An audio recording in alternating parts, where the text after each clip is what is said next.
নমস্কার, আপনারা দেখছেন আপডেট বাংলা। খবরের প্রথমে দেখে নেব সংবাদ শিরোনাম। যোগ্যতমের নামে শুভেন্দু অধিকারী। সারা বাংলায় পাকা বাড়ি করে দেব, আরো 24 লক্ষ আবাস নিয়ে বিরাট ঘোষণা মমতার। কবে পাবেন টাকা বলে দিলেন দিনক্ষণ। মহারাষ্ট্র কার দখলে, অ্যাক্সিস ও চাণক্য ঝড়ের ইঙ্গিত দিল বুথ ফেরত সমীক্ষা। আলু পেঁয়াজের আগুন দামে ব্যাপক ক্ষুব্ধ মুখ্যমন্ত্রী। লক্ষ্মীর ভান্ডার নিয়ে বড় ঘোষণা মমতার। লক্ষ্মীর ভান্ডার ও বিধবা ভাতা নিয়ে বড় ঘোষণা মুখ্যমন্ত্রীর। আলু পেঁয়াজের দাম নিয়েও যা বললেন তিনি। অনুব্রতের সঙ্গে চন্দ্রনাথের সংঘাত। বিধানসভায় পেশ হতে চলা ওয়াকফ বিলের বিষয়বস্তু জানতে চায় কেন্দ্রীয় স্বরাষ্ট্র মন্ত্রক। একদিনে 70 লক্ষ সদস্য কেন্দ্রীয় নেতৃত্বের টার্গেট নিয়ে কি বললেন সুকান্ত। শীতের মুখে বঙ্গোপসাগরে আবার গভীর নিম্নচাপের প্রকোটি। রাজ্যে এর প্রভাব নিয়ে কি বলছে হাওয়া অফিস। আজকের আবহাওয়া। আসছি বিস্তারিত খবরে। 21 নির্বাচনের পর বিজেপি কামিনী কাঞ্চনে আসক্ত হয়ে পড়েছে বলে খোঁচা দিয়েছিলেন বর্ষিয়ান নেতা তথাগত রায়। দলের মধ্যে কয়েকজন নেতার জন্য বিজেপির এমন পরাজয় বলে দোষেছিলেন মেঘালয় ত্রিপুরার প্রাক্তন রাজ্যপাল দিলীপ ঘোষ থেকে শুরু করে কৈলাস বিজয়বর্গীয় সকলকেই তুলোধনা করেছেন। সুকান্ত মজুমদার নেতা হলে অভিজ্ঞতা কম বলে মনে করেছেন একতা রাজ্য বিজেপির সভাপতি। এবার ফেসবুকে করলেন নতুন একটি পোস্ট, যা বঙ্গ বিজেপির অন্তরে মুশলোল পর্ব লাগিয়ে দেওয়ার পক্ষে যথেষ্ট। যেখানে তথাগত রায় সরাসরি বার্তা দিয়েছেন রাজ্য সভাপতি হওয়ার ক্ষেত্রে সুকান্ত মজুমদার বা দিলীপ ঘোষকে নয়, যোগ্যতম শুভেন্দু অধিকারী। আর তা নিয়ে বিতর্কের সূত্রপাত। যদিও বঙ্গ বিজেপিতে দিলীপ ঘোষের অবদান অস্বীকার কেউ করেন না। বৃহস্পতিবার ফেসবুকে একটি পোস্ট করেছেন তথাগত রায়, আর খুব সুচারুভাবে শুভেন্দু অধিকারীর প্রশংসাও করেছেন, যিনি একদা বলেছিলেন তৃণমূল কংগ্রেসের পচা জিনিস বিজেপি কাজে লাগিয়েছে, আর তার জেরেই এমন ফলাফল হয়েছে। আগামী 10 বছর বাদে যদি আমার মৃত্যু হয়, আমি চাই না আমার নামে কোনো স্ট্যাচু হোক। মানুষ মনে রাখে তার কাজে আর তার ছবি হৃদয়ে রাখে, এমনটাই বললেন মুখ্যমন্ত্রী মমতা বন্দ্যোপাধ্যায়। বৃহস্পতিবার একটি বৈঠকের শেষে মমতা লক্ষ্মীর ভান্ডার, বিধবা ভাতার মতো নানা প্রসঙ্গে একাধিক ঘোষণা করেছেন। এই সময় তিনি নিজের দলের নেতার উদ্দেশ্যে বার্তাও দিয়েছেন। একই সঙ্গে আবাস যোজনার বাড়ি তৈরি নিয়ে এই দিন মুখ্যমন্ত্রী বললেন, নিজের নামে প্রোগ্রামে এটা সাপোর্ট করি না, কিন্তু আমি যখন কথা দিই আমি সেটা করে দিই। আমার দায়বদ্ধতা মানুষের কাছে, তারপর দলের কাছে। এটা বাংলার বাড়ি হবে। টাকাটা যখন আমরা দিচ্ছি তখন আমাদের নামেই হবে। সুফল বাংলা আরো বাড়াতে হবে। মমতা বললেন, 36 লক্ষ মাটির বাড়ি আছে। আমি যতদূর জানি অনেকে আছে সার্ভের নামে একটা পাকা দেওয়াল থাকলে তুমি তাহলে বাদ দেবে কেন? গ্রামে আমি গিয়েছি, সাঁতার কাটতে জানি, পাঁচিলে উঠতে জানি, ক্লাস 7 পর্যন্ত পরীক্ষা হয়ে গেলে গ্রামে যেতাম আমি। আমরা বলেছিলাম 11 লক্ষ বাড়ি দেব, সেটা আরো 1 লক্ষ বাড়িয়ে দিয়েছে। আমাদের সরকার 15 ডিসেম্বর থেকে 30 ডিসেম্বরের মধ্যে টাকা দিতে শুরু করবে। 12 লক্ষ দেওয়ার পরেও আমাদের আরো বাকি থাকবে 24 লক্ষ। আরো ধাপে ধাপে যখন টাকা আসবে তখন দেব। আরো 24 লক্ষ দিতে 2-3 বছর সময় লেগে যাবে। সারা বাংলায় পাকা বাড়ি করে দেব, টাকাটা জোগাড় করতে হবে। মহারাষ্ট্রে ভোটগ্রহণ প্রক্রিয়া শেষ হতেই বুথ ফেরত সমীক্ষা ঘোষণা করেছিলেন কিছু সংস্থা। কেউ জানিয়েছিল ত্রিশঙ্ক হতে পারে, কারো বা মত মহারাষ্ট্রে বিজেপি জোটে গিয়ে।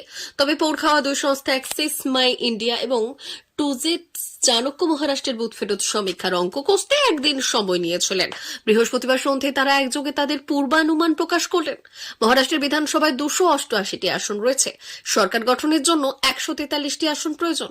অ্যাক্সিস সমীক্ষার মতে মহারাষ্ট্রে বিজেপি জোট 178 থেকে 200টি আসনে জয়ী হতে পারে। তারা পেতে পারে 48% ভোট। আর কংগ্রেস উদ্ধব ঠাকরে এবং শরদ পাওয়ারের জোট পেতে পারে 82 থেকে 102টি আসন। 37% ভোট যেতে পারে তাদের ঝুলিতে। অ্যাক্সিসের মতোই চাণক্য সমীক্ষাও হতাশ করতে পারে কংগ্রেসকে। উৎসবের মরশুম শেষ হলেও সবজির বাজার আগুন। বাজার দর নিয়ন্ত্রণ করতে তৎপর রাজ্য সরকার। আলু পেঁয়াজের দাম কমাতে বিশেষ উদ্যোগ নিয়েছে রাজ্য সরকার। বৃহস্পতিবার নবান্নে বিশেষ বৈঠক করেছেন মুখ্যমন্ত্রী মমতা বন্দ্যোপাধ্যায়। বৈঠকে মমতা জানতে চেয়েছেন কেন আলু রপ্তানি হচ্ছে এটা দেখতে হবে, এবং কিভাবে এত দাম বাড়ছে সেটাও দেখতে হবে। বেচাকে আমি চেয়ারম্যান করলাম, বাংলার আলু যদি বাইরে চলে যায় আমার প্রয়োজন মিটিয়ে অন্য রাজ্যে যাক, আমি তো বলেছিলাম, কিন্তু বাংলায় দাম বাড়িয়ে আলু অন্য কোথাও যাবে কেন? আমার নিজের রাজ্যের মানুষ যদি কেউ অন্য রাজ্যে যদি পাঠানো হয় তাহলে আমি সেটা মেনে নেব। মুখ্যমন্ত্রী এই দিন সব জানিয়ে দিয়েছেন। আলুর দাম বাড়িয়ে মুনাফা করা যাবে না। একই সঙ্গে বর্ডার পেরিয়ে কেন আলু রপ্তানি হচ্ছে তা নিয়েও প্রশ্ন তুলেছেন মুখ্যমন্ত্রী। বৃহস্পতিবার নবান্নে এক সাংবাদিক সম্মেলনে রাজ্যের মুখ্যমন্ত্রী একের পর এক বিবৃতি দিয়েছেন। একদিকে তিনি আলু পেঁয়াজের দাম নিয়ে ক্ষোভ প্রকাশ করেছেন, অন্যদিকে সিআইএসএফ এবং নিম্ন স্তরের পুলিশের একাংশের দুর্নীতি নিয়ে ক্ষোভ প্রকাশ করেছেন। একই সঙ্গে নবান্নে এদিন একাধিক বড় ঘোষণা করেছেন মমতা। রাজ্য 2024-25 রবি মরশুমের জন্য কৃষক বন্ধু নতুন প্রকল্পের অধীনে 1,04,95,000 কৃষককে মোট 2,983 কোটি টাকার সহায়তা দেবে। আগামীকাল থেকে এই টাকা ছাড়া হবে। এই বছর কৃষক বন্ধু নতুন প্রকল্পের অধীনে রাজ্য বাংলার কৃষকদের মোট 5,859 কোটি টাকার সহায়তা দেবে।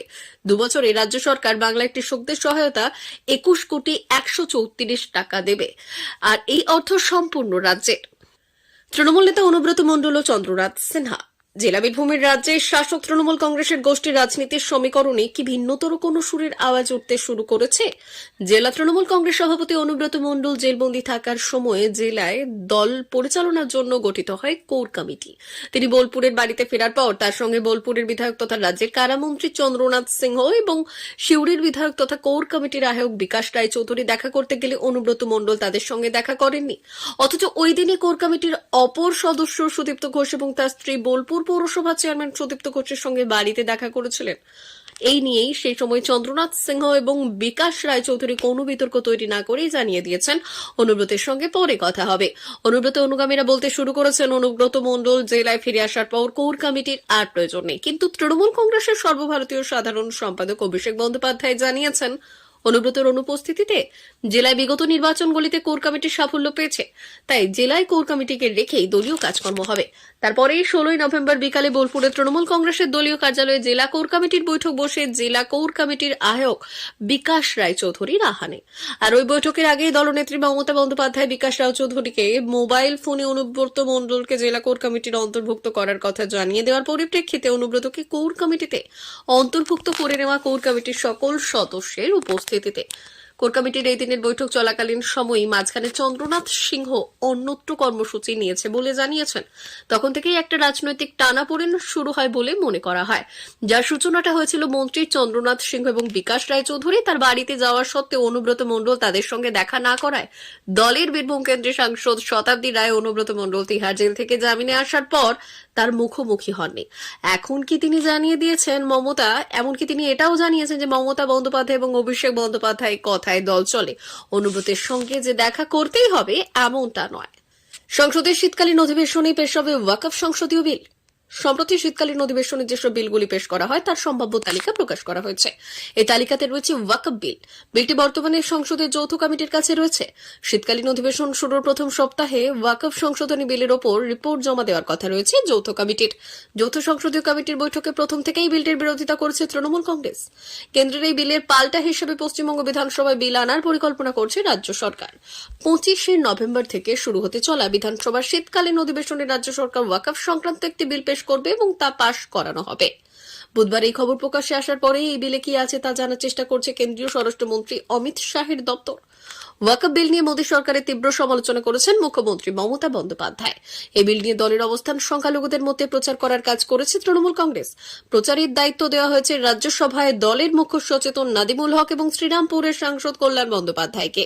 বিধানসভার সচিবালয় সূত্রে খবর, বিধানসভার শীতকালীন অধিবেশনে কেন্দ্রের আনা ওয়াকফ বিলের বিরুদ্ধে নিন্দা প্রস্তাব আনা হয়েছে এবং আনা হতে পারে বলে জল্পনাও ছড়িয়েছিল, কিন্তু পরে জানা যায় প্রস্তাব নয়, পাল্টা একটি বিল এনে কেন্দ্রীয় সরকারকে জবাব দিতে চলেছে রাজ্য। ইতিমধ্যে এই বিষয়ে বিধানসভার সচিবালয় ও রাজ্যের আইন এবং পরিষদীয় দপ্তরের মধ্যে আলোচনা শুরু হয়েছে। আলোচনার বিষয়বস্তু মুখ্যমন্ত্রীকে জানানো হয়েছে। বর্তমানে বিজেপির সংসদ সদস্য সংগ্রহ অভিযান চলছে। তবে পশ্চিমবঙ্গে কেন্দ্রীয় নেতৃত্ব টার্গেট দিয়েছে 1 কোটি সদস্য করতে হবে। তবে তার কাছে ধারে কাছেও বিজেপি যেতে পারবে কিনা এটাই একটা বড় প্রশ্ন। কিন্তু সেই জায়গায় দাঁড়িয়ে আজ সাংবাদিকদের মুখোমুখি হয়ে একদিনে 70 লক্ষ সদস্য হয়েছে বলে মন্তব্য করলেন বিজেপির রাজ্য সভাপতি তথা কেন্দ্রীয় মন্ত্রী সুকান্ত মজুমদার। প্রসঙ্গত এদিন এই ব্যাপারে সুকান্ত বাবুকে একটি প্রশ্ন করা হয়, আর সেই প্রশ্নের উত্তর দিতে গিয়ে তিনি বলেছেন, আমাদের টার্গেট দেওয়া হয়েছে 1 কোটি, ইতিমধ্যেই 3 জেলার ইন্টারনেট বন্ধ হয়েছে, তবুও একদিনেই আমাদের 70 লক্ষ সদস্য সংগ্রহ অভিযান সফল হয়েছে। আমাদের আরো একটু সময় দিলে আমরা সেই টার্গেট পূরণ করব। রাজ্যের উত্তর থেকে দক্ষিণে রয়েছে শীতের আমেজ। এই আবহে বঙ্গোপসাগরে আবার নিম্নচাপ তৈরি হওয়ার পূর্বাভাস দিয়েছে আলিপুর আবহাওয়া দপ্তর। নিম্নচাপটি গভীর নিম্নচাপে পরিণত হওয়ার সম্ভাবনা রয়েছে। কবে হতে পারে সেই দিন ক্ষণ জানিয়ে দিয়েছে হাওয়া অফিস। গভীর নিম্নচাপ শক্তি বৃদ্ধি করে ঘূর্ণিঝড়ে পরিণত হবে কিনা সেদিকেও নজর রয়েছে। তবে এই নিম্নচাপের প্রভাব পশ্চিমবঙ্গে পড়বে কিনা এবং পড়বে না বলেই মনে করছে হাওয়া অফিস। আলিপুর আবহাওয়া দপ্তর জানিয়েছে বৃহস্পতিবার দক্ষিণ আন্দামান সাগর সংলগ্ন এলাকায় ঘূর্ণাবর্ত তৈরি হয়েছে। আর এই ঘূর্ণাবর্ত শনিবার 23শে নভেম্বরের মধ্যে দক্ষিণ পূর্ব বঙ্গোপসাগরে পরিণত হতে পারে নিম্নচাপে। 25 তারিখ অর্থাৎ আগামী সোমবারের মধ্যে সেই নিম্নচাপ শক্তি বৃদ্ধি করে গভীর নিম্নচাপে পরিণত হতে পারে। ওই গভীর নিম্নচাপের শক্তি বৃদ্ধি করে ঘূর্ণিঝড়ে পরিণত হওয়ার সম্ভাবনা রয়েছে কিনা তার উপর নজর রাখছে আবহাওয়া দপ্তর। তবে এই নিম্নচাপের সরাসরি প্রভাব পশ্চিমবঙ্গে পড়বে না বলেই মনে করছে তারা। সে কারণে পশ্চিমবঙ্গ উপকূলে কোনো সতর্কবার্তা আপাতত জারি করা হয়নি। মৌসুম ভবন জানিয়েছে ঘূর্ণিঝড় হলে তার প্রভাব পড়তে পারে তামিলনাড়ু, অন্ধ্রপ্রদেশ এবং শ্রীলঙ্কার উপকূলে।